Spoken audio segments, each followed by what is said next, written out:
Hignett corner, beyond Bent. Janssen!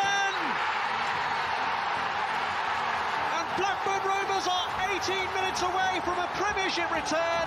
As far as Stewart, just outside the penalty area, flips it central for David Dunn. David Dunn equalises! It just had to be. Dax corner and it goes. Glance towards goal! And Rovers have taken the lead! And Charlie Mulgrew has scored his 14th of the season. It may well be the goal that sends Rovers back into the championship.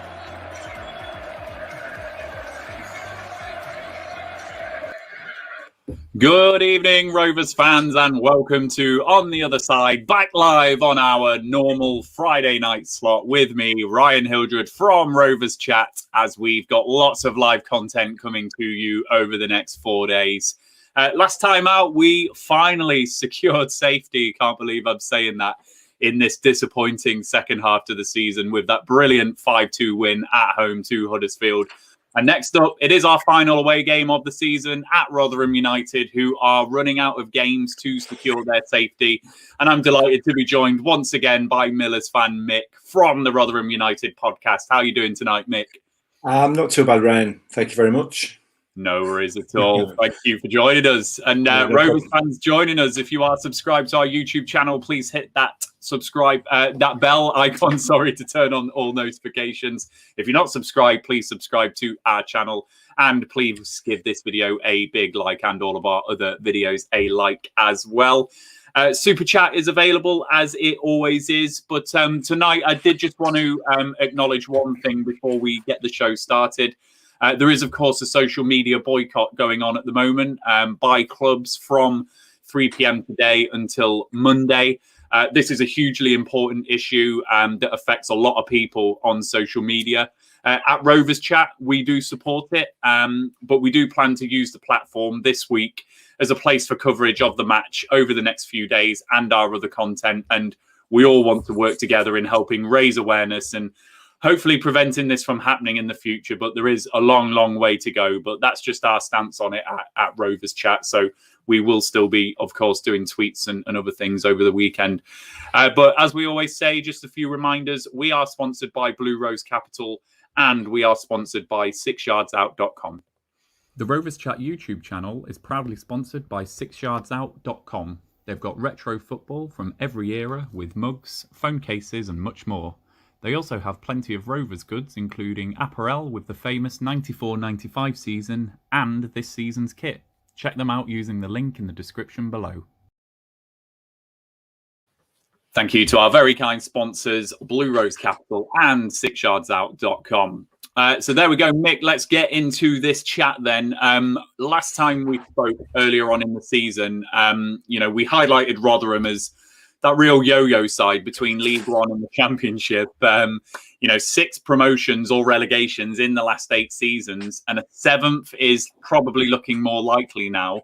Although that might not surprise you to find yourselves there, what is the view in the fan base? And were you hoping that you could make this season one where you consolidate yourself under Paul Warne?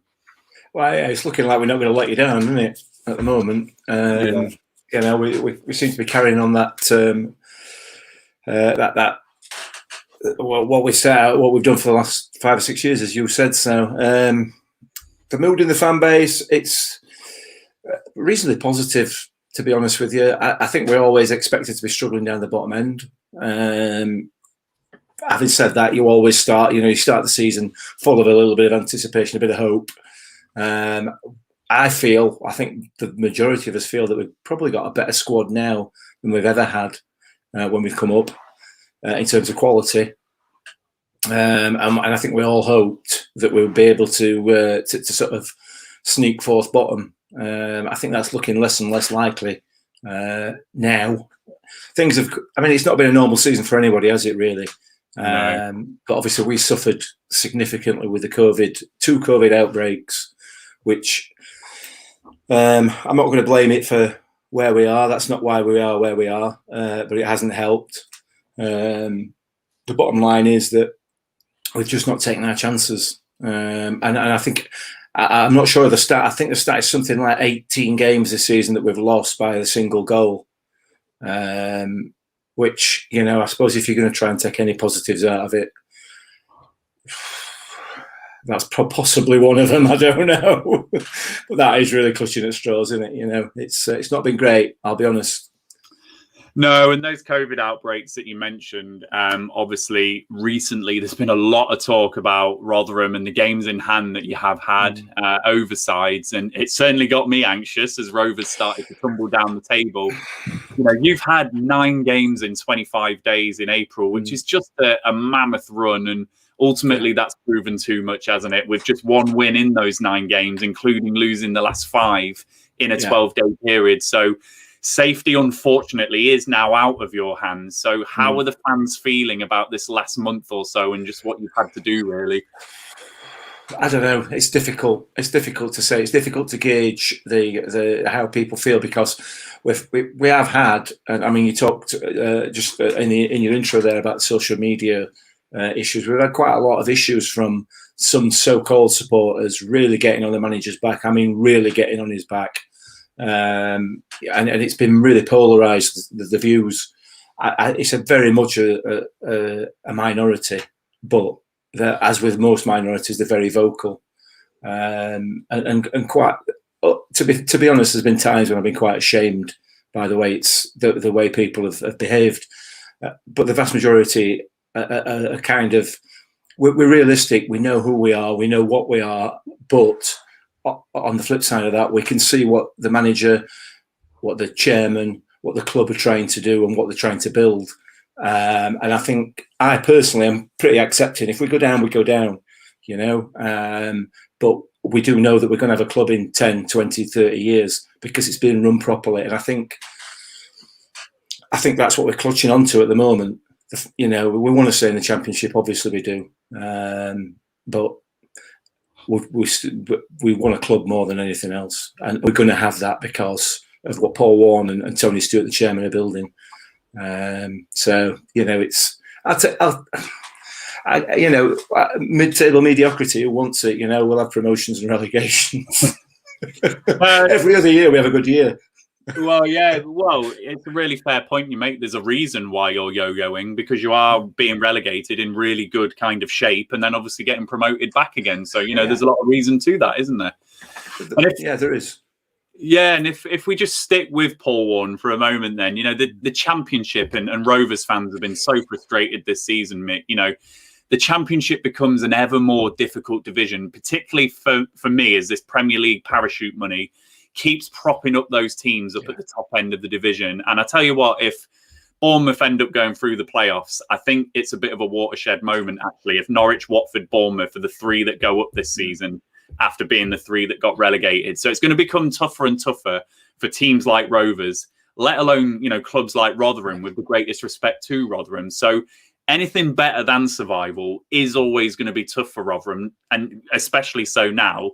Yeah. So this was Warne's his 4th full season in charge. So if that relegation does occur, you know, you touched on it there that some fans are maybe against him. What's the view on the manager? What's the view on what next for Rotherham and next season? Well, the chairman came out yesterday or the day before yesterday, because we recorded yesterday, and then said his job is safe. He is staying. There is no question that he will be sacked. Absolutely none at all. However, I've known Paul Warne, not known him, but I've seen Paul Warne at Rotherham United since he came back. God only knows when. And he looks, at the moment, there are times when he looks a little bit broken. I think the pressure has been massive on him this season, and I genuinely believe a lot of that pressure has been caused by the social media outbursts of some people. I genuinely do. And couple that with obviously what's happened off the pitch in terms of COVID, what's happened on the pitch in terms of some poor performances. We've had some really, really bad rubs of the green recently with the officials. I mean, it's just been embarrassingly bad. You can't blame that. We haven't finished our chances, but I think his job is safe so long as he wants it. It's whether he wants to carry on. I don't know. It's just a little niggling doubt somewhere back here that you can just tell from a person's body language, can't you, that they are really suffering with the stress of it all, and he really is suffering, I think. Yeah, no, you can pick up on them when it does happen. So there's 3 games to go then, Mick. Let's start to talk about the game. You've got 2 tough away games at Luton and Cardiff after Rovers. So are Rotherham fans treating this game against Rovers at home tomorrow for you as win or bust, especially with there being a scenario that you could be relegated tomorrow if results don't go your way? It's the biggest game of the season. Yeah. But Tuesday, should we win tomorrow, then Tuesday becomes the biggest game of the season. Tuesday night away at Brentford was the biggest game of the season to that point. But we are now in a position where, as you rightly point out, that our destiny is not in our own hands anymore. So if we win all our games but Derby win theirs, that's it. And then you throw the sort of fly in the ointment that Sheffield Wednesday is still not quite dead and buried. And they play Forest tomorrow. And obviously Forest's relationship with Derby is not great. So I can't imagine Forest going all out to win that game, which then brings Wednesday back into it. And then the last game of the season is Sheffield Wednesday versus Derby. So even again, that sort of almost takes a little bit more out of our hands, even if we win all our games. I can't see us winning all 3 games. I just can't see it. We just, I just can't see it. But yeah, it's a big ask, certainly is. So, I've got to ask the question: if Paul Warne does keep you up, is that his greatest achievement at Rotherham, and the greatest achievement for Rotherham in recent years? Where would you place it? It's a fantastic achievement for Paul Warne. I think he wants a lot more than that. I think he's capable of a lot more than that. I think our best achievement in recent years was staying up not last time. I can't remember the last time we stayed up anyway. Can't remember how long ago it was with Neil Warnock, who sort of took charge towards the back end of the season. That was a really, really good achievement. And we were in a similar sort of position. So it's doable. It is definitely doable. There's no question about that. You just feel, as a football supporter, things don't seem to go your way, and then everything else sort of compounds on top of that as well. Derby's fixtures, Swansea are going to play a weakened team. The manager's already said that. So that sort of gives them an opportunity. The Derby-Sheffield Wednesday game at the end of the season, again, that throws another sort of fly into the ointment. I don't know. I feel probably it's going to be too much now. Well, you've certainly got the neutral vote. Chris, if losing tomorrow meant Derby would go down, I'd take a loss. So there you go. I think we'll have a lot of neutrals on board. And it's funny you mentioned the whole Forest Derby thing, because I'll never forget in our relegation season in 16-17, we had Aston Villa as our last home game of the season. And obviously Birmingham were down there at that point. And that performance from Aston Villa at Ewood Park was interesting, shall we say, to say the least. And we won the game 1-0. And my mate's a Villa fan. And before the game, it was all laughing and joking about Aston Villa, scuppering Birmingham. Yeah. He was absolutely livid after that game. He was embarrassed by his side that they played at Ewood Park. So, yeah, quite funny that you mentioned that Derby Forest thing. There's a couple of other bits and pieces. Sorry to interrupt. With Derby and their relationship with the Championship, and the issues that they've had financially, not paying the players, the issue that with the stadium where they did pretty much the same thing as Sheffield Wednesday, but Sheffield Wednesday get a points deduction, Derby don't. I don't know. They just, again, like I said to you, you start to get paranoid, don't you? Yeah, you do. You do. You absolutely do. Well, you've got the game tomorrow. You've got to start at home, haven't you? See what happens against Rovers, and then I guess take it game by game and see if the results go for you. So, as I say, I'm sure lots of neutrals will be willing Rotherham on. So let's see how you get on. So we're going to look at your stats in a bit of detail this season. The Rovers fans know that I cover this with all the guests that we do have on the show. So we're just going to start with this one. This is your various metrics at home this season, Mick. And, unsurprisingly for a side closer to the bottom, you can see Rotherham there, overall 22nd, for possession, and then passing accuracy, down in 22nd. So, that's unsurprisingly. But, goals and shots per game, actually not too bad, more mid-table. So what has the style of play and approach been at home? Has it just been that kind of counter-attack, trying to nick it? What's been going on at home this season? I think the style of play has been the issue. I think that's been the issue with the 6 games in 18 days, because we play a really, really energetic, high-pressing game. You can't do that 6 times in 18 days. It's just not possible. And a lot of our players are now running on empty, just simply because of the energy they've expended. So, I mean, the goal, the shots on target or shots per game is really good. But if those shots aren't hitting the target, it doesn't make any difference, does it?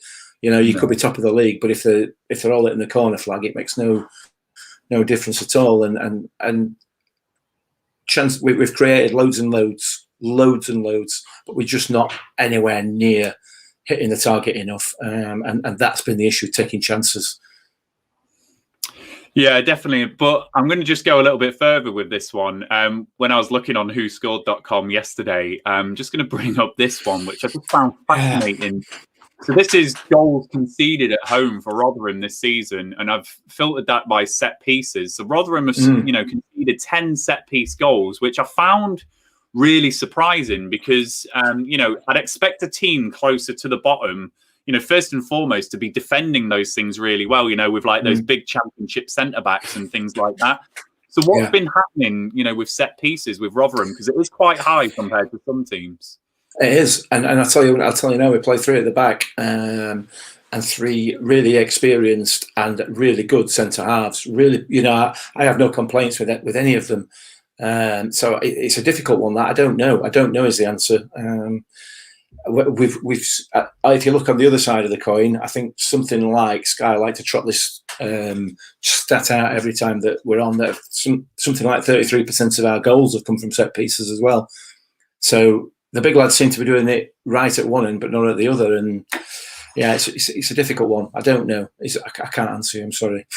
No, it's fine. It was just it was a really interesting nugget that I found there, and I'll be able to tell you how many goals you've scored from set pieces. So let's have a look. Rotherham has scored 13 goals from set pieces this season, Mick, which is the 6th best overall. So yeah, you're right. You are also a danger from set pieces as well as conceding from them. So, yeah. Interesting. So we'll see what goes on in the boxes tomorrow from corners and everything. Yeah. So if we look at the key performers, then again, I do this every week, Mick, just across goals, assists and ratings. Again, this is all from �WhoScored.com. And Michael Smith and Freddie Ladapo there, 2 strikers, your 2 top goal scorers, but both totally different strikers. So talk to us about them both and what they've brought to Rotherham this season. Michael Smith is a number 9. He's a typical number 9.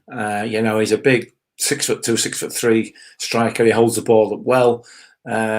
We took him off the bench from Bury when they were just about to go down to League 2, I think. He wasn't even getting a game at Bury, and he's come in and he's worked, and he is a good, solid Championship striker, centre forward now. He is not going to get you 20, 30 goals a season. That is not the type of player that he is.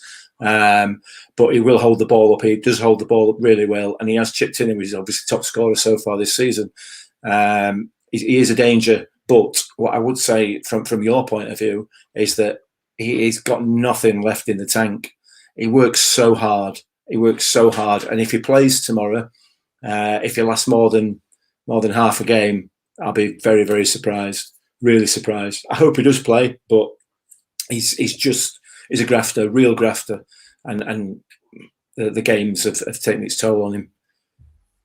Yeah, he obviously got the goal at Ewood Park as well. So the other one is Freddie Ladapo. So he I think he must have played against Rovers when he was at Plymouth when we were in League One. Talk to us about Ladapo and what type of striker he is. Freddie's a bit of a, I don't know whether enigma is the right word. I don't even know what it means, but it sounds right. He's got 9 goals and a couple of 3 of them have been absolute screamers. My issue, and then it's a personal one, with Freddie, is that his work rate is not up with the rest of the team. I think he's really struggled to adapt to the way we play in terms of that high press. He's only just now sort of 3 games from the end of the season, it's only starting to click with him now what his role is when we're out of possession. And he has missed some absolute sitters. One at Barnsley last weekend, you know, it springs to mind. It was an absolute tap-in. And Freddie, I think he's a really good League One striker. I'm not convinced that he's progressed to Championship level, but that's just me. You know, other people will have a different opinion. So I think he will play tomorrow, but I don't know. We'll see. We'll see whether he can find his shooting boots again. Is another matter. Indeed, and Mick, you'll have to forgive me because I don't know why I wasn't paying attention, but I didn't realise you had Lewis Wing until I saw him in one of your games recently. And he's someone who seemed to be really highly rated at Middlesbrough. So I was quite surprised to see that you got him on loan in January. So what's he brought to Rotherham? He's obviously got a couple of assists there and high up in your rating. So is he an important player for you at the moment? Yeah, he is. He is very much so. He's a similar player to Dan Barlaser, who plays central midfield with him, who's up there with in the assists list. But he's got that little bit more aggression, that little bit more nous, I think, more experience. And yeah, he has been an important player for us. And I don't think he's not a player that Paul Warne can drop at the moment because of the way he's playing. I suspect the fact that we got him on loan was possibly he wasn't getting that much game time at Middlesbrough. And Neil Warnock he's done it before for us. He's loaned us players that have really assisted us. And I don't know whether Neil feels a bit sorry for us or not. I don't know, but so he sent him here and he's played every game. Is it the bar? Is it the crossbar? Sorry, is it the crossbar? Is it the post? He's had 2 or 3 deflected. Again, it's just sort of another time he would have had 7 or 8 screamers by now, and it's what happens when you're down the bottom, isn't it? Well, you have just set that up really nicely. So he's not scored for you yet. Is that what you're saying? Yeah, absolutely. So, Rovers fans, you know what Mick has just done right there. So we know what's going to happen tomorrow. Now you've just said that. I really rate Lewis Wing. Whenever I saw him at Middlesbrough, I thought he was a good player. So I was quite surprised to see that you had him, as I say. So yeah, he's a good player. So before we came live, Mick, I asked you for your starting 11, as we do with all of our guests, and we're going to put a little apology on this starting 11 if we're going to have to let Dan off, who's worked very hard behind the scenes on all of my graphics, and he's left in Lewis O'Brien there, who is in fact a Huddersfield player. So just imagine that is Barlaser instead of Lewis O'Brien in that midfield for Rotherham.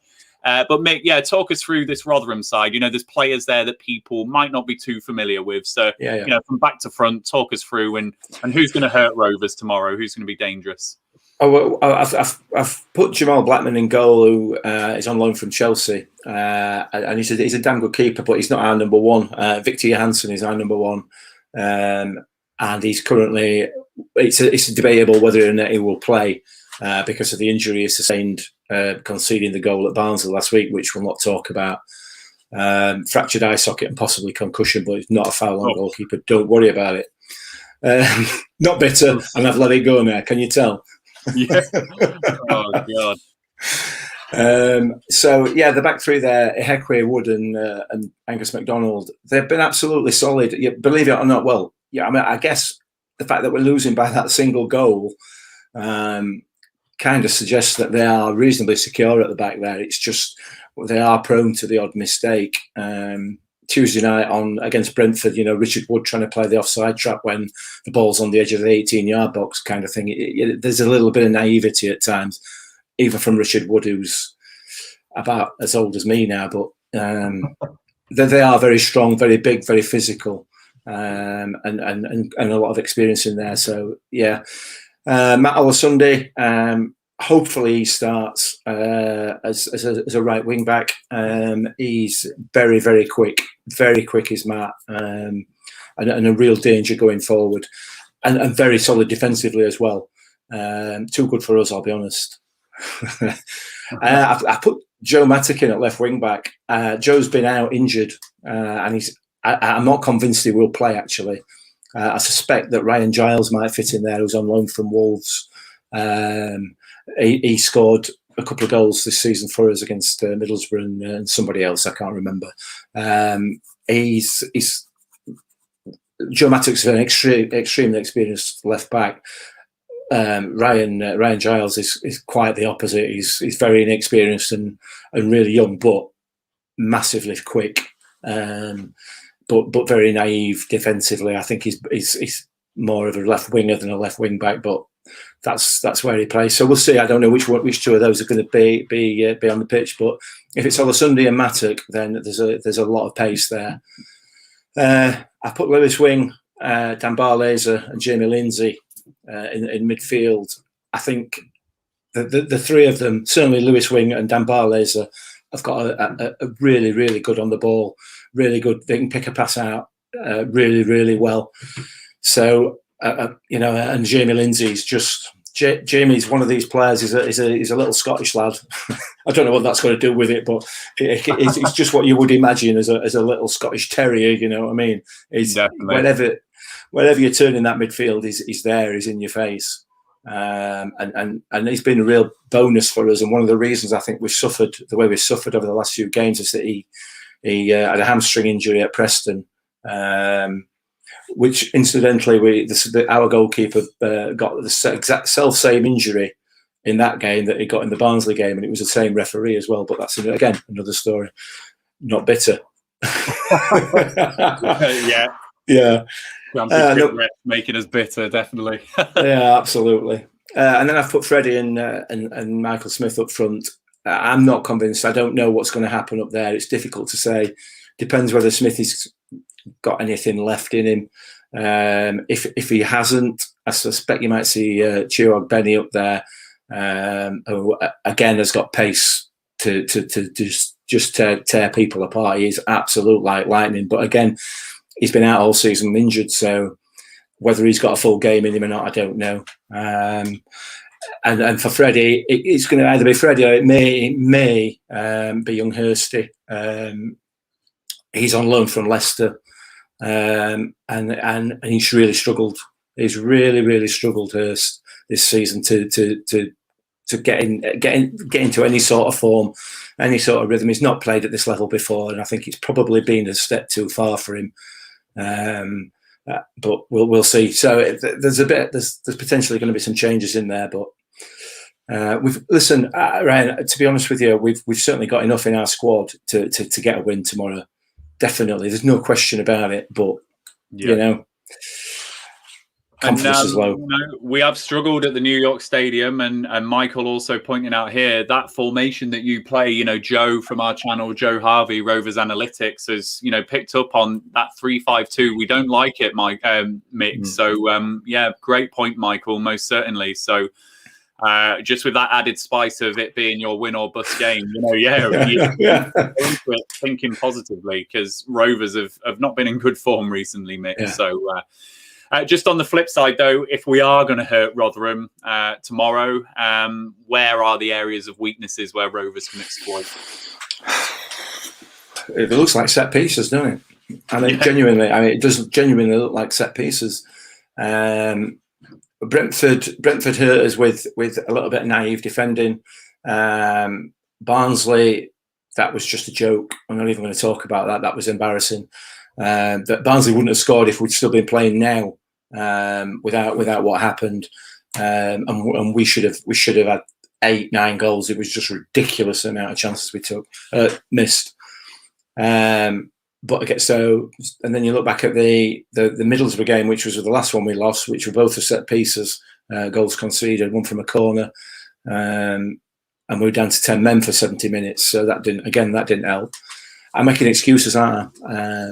But set pieces, I think you need the rub of the green at this business end of the season, and certainly that Middlesbrough game is one that sticks out for me. I didn't see the game, so I don't know whether it was a red card or not. However, when you're looking at it on the face of it, you're 1-0 up, and then you go down to 10 men, and you're like, that was the chance to get the victory, wasn't it? So it's just those little rubs, and looking at these scores, 1-0 Coventry, 1-0 Birmingham, 1-0 Barnsley, 1-0 Brentford. They're all 1-0s, aren't they? So it's just that rub of the green, isn't it?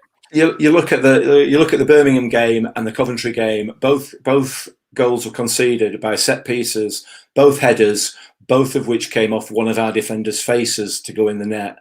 You know what I mean? It was just the Birmingham goal. The guy who headed the ball was claiming for a corner before he hit the ground, and then it hit one of our defenders in the face and went in. You know, it's just, you just think, how many times is this going to happen? But you've got to defend it right, haven't you? No, you do. And before we move on to the predictions, Mick, just as a final question, I'm sorry, I do have to talk about the game at Ewood Park. Rotherham were just desperately unlucky in that game. And I remember chatting to you, obviously, on this show before the game, and I couldn't help thinking about you, Mick, and thinking, oh, God, I just felt so awful in many respects. You know, we came from behind to win. That's a rare thing for us to do this season. And we did it in the final 10 minutes as well. You missed a few chances, and then obviously Armstrong bagged the winner in the 98th minute. So, you know, what were your thoughts on that game? It must have been a sickener, really. I was thinking about this, but when you got in touch with me to come back on, and that game, if you look at that game in its entirety, that kind of sums up our season. That has been how our season has been. You know, we get our noses in front. We maybe dominate periods of the game. We create a load of chances. We don't take them, and we get sucker punched. And I think that's probably a decent sort of description of our season. Really, we seem to be susceptible to being sucker punched by either the opposition or the officials. It's just ridiculous. And I do keep saying it, don't I? I do keep alluding to it, and I try not to. You know, the officials and everything else. It's just a bit, but do you know, if we do go down, that will be an absolute, from that side of stuff, it will be a godsend, because the officiating down in League One is so much better. It's ridiculous. So that will be one thing that I won't miss if we go down.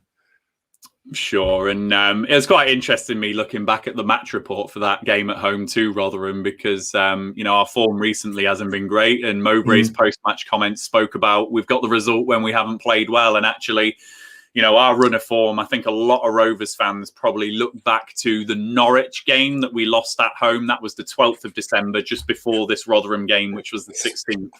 That felt like the last time we really, really played well in this bad run of form before we got a couple of wins. And just interesting looking back that had we beaten Rotherham 2-1 in the way we did in, say, February or March, it might have got a bit more attention and different comments from Mowbray. So it was interesting looking back at that one when I was looking. But yeah, I just remember feeling desperately, I just felt really bad, Mick, because you're a sound bloke when you came on the show. So I feel so rotten. But there we go. You know, we got the win, and it was football turned out to be a really important one for us. Yeah. Absolutely. So there we go. We're going to move on to the score predictions as our final act of the day. Then the Rovers fans know exactly what they're doing. They are already loading the comments with their score predictions. So anyone else that's got a score prediction, hit us in that comments box, and I'll run through them before the end of the show. But Mick, I'm going to go with you first. You know, it's the all or nothing game for Rotherham. So are you going to get the job done? What's your score prediction? I think we're going to win. I think one is going to get them wound up enough to give you an absolute run for your money, big time. I think you're going to get an aggressive team, not particularly, not dirty. I don't mean dirty. I just mean aggressive, high pressing team. And I think hopefully somebody might realise which part of the pitch the net's in. And be able to hit it this time, just the once. One will do me. A 1-0 win. I'll be happy with that. You were saying 1-0 Rotherham. I'm so torn on this game, because we played Huddersfield last week, who I was so shocked by. They were dreadful, Mick. Absolutely dreadful. To say they were down there and to say they're fighting relegation as well, I was just gobsmacked by their performance. And Rovers won 5-2, yes, but it was a cakewalk for us. It was easy. Yeah. You know, we really exploited the space. The game before, we played Sheffield Wednesday, lost 1-0, who were absolutely fighting for their life. And they've obviously got Darren Moore as the manager that's got them firing. So I just can't place Rotherham in my head at the moment. Where are you going to be? Have you ran out of steam? And is it going to be like a Huddersfield type? Or are you going to be really fighting for the dogs like Sheffield Wednesday did? and I can't make my mind up, but I'm not going to sit on the fence. I'm not sitting on the fence. I'm going to go for a 2-1 Rovers win. That's what I'm going to go for. But I think Rotherham are going to put up a bloody good fight. I think you're going to be absolutely fired up. And there's an element of me that just our record at the New York Stadium is crap. But I think your fans have helped make that a crap record. And I just wonder if we can just exploit that a bit tomorrow. Yeah, I do like your stadium. I think the way you've built it's really good because you've got that one stand that overhangs and it really keeps the noise in the stadium. I think it's a great stadium. It's a great place to watch football, and it's been really difficult this season. We've had a shocking home record, and I genuinely believe that had fans been in the ground, we wouldn't be in this position. I genuinely believe that. But again, I might be being a bit naive. I don't know. No, I do think fans have certainly impacted on some clubs. I think of teams like Forest who have been down there. They sell out the City Ground every week. It's got to have an impact. It really has to have an impact. So I do think the fans has affected some clubs, most certainly. Maybe not Rovers, because we never sell out. But, teams like Forest, like yourself, with that stadium, it has impacted on some clubs. Yeah, definitely. So Mick saying 1-0 Rotherham, which will keep their survival hopes alive. I'm being a bit more nasty and saying 2-1 Rovers, which may relegate Rotherham. So we will see. Let's see what the Rovers fans are saying. Chris is going 3-2 Rotherham. Lewis Wing hat-trick. Lenihan and THB for Rovers. We'll see. Alexander's going 2-1 Rovers. Michael's going 2-0 Rovers. Two late sucker punches. Thanks that. Chris pointing out that, how sad is it that League One has better officials than the Championship? Definitely.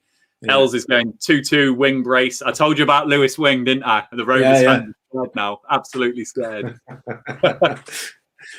Steve, Rotherham been losing a few games late by the odd goal. 1-0 Rovers. I can see the logic in that, Steve. Definitely. It's been a rough old run for Rotherham. Think Mowbray would be happy with a 1-0 Rotherham win too. Yeah, probably.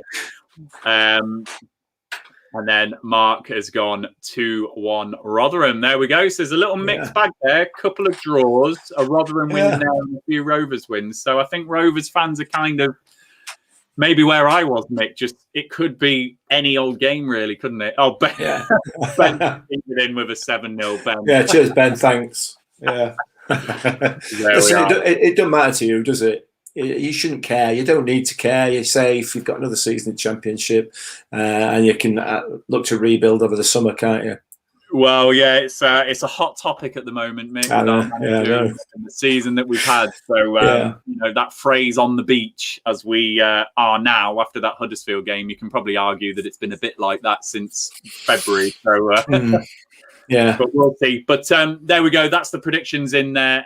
Whatever happens, Mick, best of luck to Rotherham. It's been a rotten run, and I just feel really sorry that you've had to pack all of those games into that short space of time. It could have been so different, I think. But we'll see what happens. But I just want to thank you for giving up your time on this Friday evening and giving your views on Rotherham. I think the neutrals definitely want Rotherham to stay up. I get the sense from the Rovers fans that we want you to stay up as well.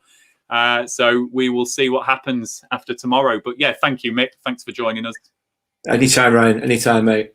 No worries. Thank you. And Rovers fans, thank you for giving up your time on this Friday evening as well and sharing your comments and your views. We will be back tomorrow with our live watch along. That'll be at about 2:30 p.m. as it usually is. It'll be me, Joe and Alex tomorrow. We're not sure if there's a post-match show yet. We just need to make sure we get that panel together. We'll let you know if it is. Sunday, I hope you've seen it. At 7 p.m. on Sunday, we have the live show hosted by myself. There'll be Marcus Bent, John Curtis and Craig Short. Looking back on our last promotion season 20 years ago from the old Division 1 at that point. So come and join us at 7 p.m. We'll have an hour's live stream and then we can all go and watch Line of Duty if you're a Line of Duty fan. And then on Monday, we have got Joe Harvey, Rovers Analytics, doing his European scouting show. So as I say, jam-packed with live content over these next few days. But keep an eye on the Rovers Chat Twitter account. We are very supportive of the social media boycott. Just keep an eye on the Twitter account, though, because we want to keep bringing the content to you over these next few days. But we absolutely stand by everything that's going on across football at the moment. You know, enough is enough. So let's all play our part in helping that change and that positive movement. So, Mick, I will say goodbye to you before I do all the niceties here. Really, top man, thank you for joining us. And I will leave everyone with the sponsor messages from Blue Rose Capital and from 6yardsout.com. Thank you, everyone. Enjoy your evenings.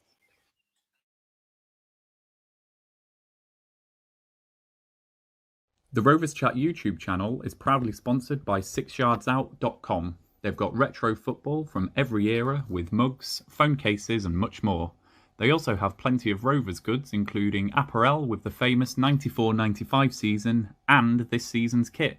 Check them out using the link in the description below.